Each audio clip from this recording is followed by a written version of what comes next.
pro dlouhodobě nepřehlédnutelné manažery.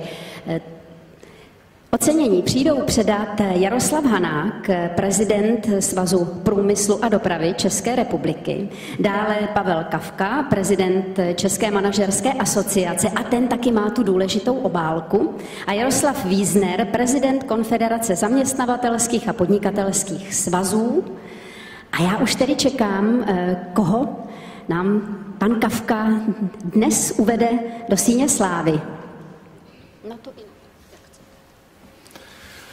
Dámy a pánové, z rozhodnutí řídícího výboru soutěže uvádíme dnes do síně slávy pana profesora, doktora Zdeňka Součka, doktora věd.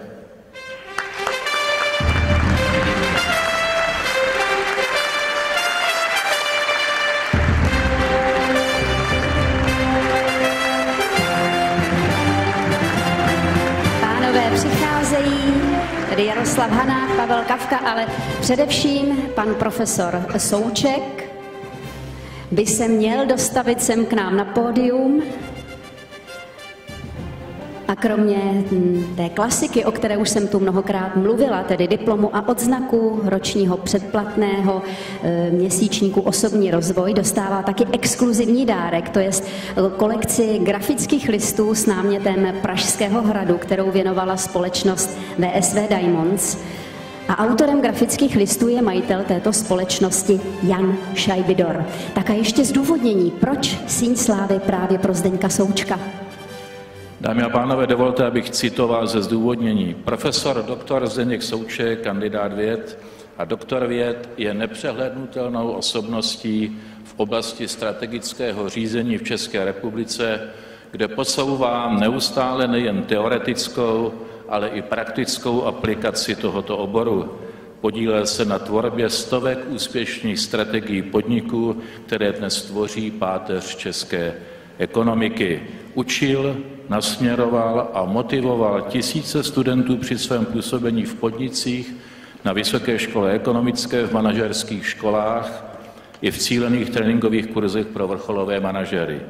Ve svém věku 82 let oplývá téměř neuvěřitelnou energií a rozhledem, je stále aktivní v poradenské činnosti, mentoringu a předávání celoživotních zkušeností dalším generacím manažerů a manažerek, až formou školení či desítkami odborných knih. Jedna z nich vychází v těchto dnech.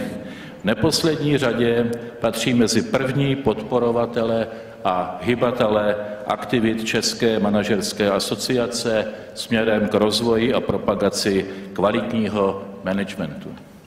Děkuji.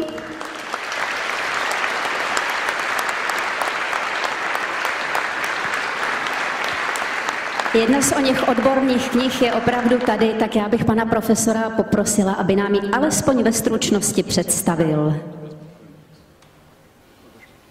Děkuji. No, tak ta knížka má název Strategie úspěšného podniku, symbioza kreativity a disciplíny. A na tom je celá ta kniha postavena. Do světa se dneska můžeme probojovat jenom tak, že přicházíme se stále novými, vysoce tvůrčími, já někdy dokonce říkám šílenými nápady.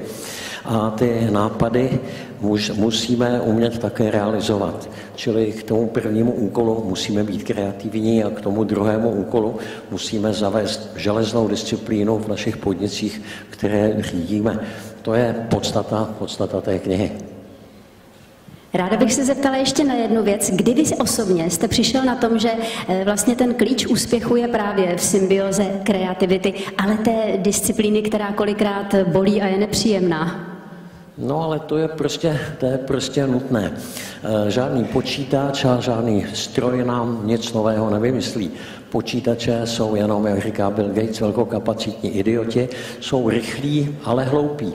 Když to ten mozek má jenom člověk a tu pravou hemisféru musí skutečně roztočit na plné obrázky, abychom přinášeli stále něco nového, nového a nového, protože kdo nepřináší, ten prostě se do toho globálního tvrdého světa dneska neprobojuje.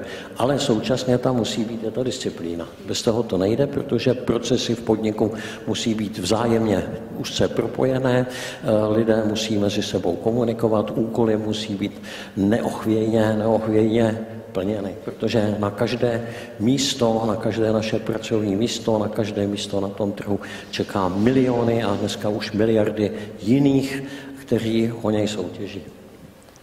Děkuji pěkně, to byl Zdeněk Souček, právě uvedený do síně slávy.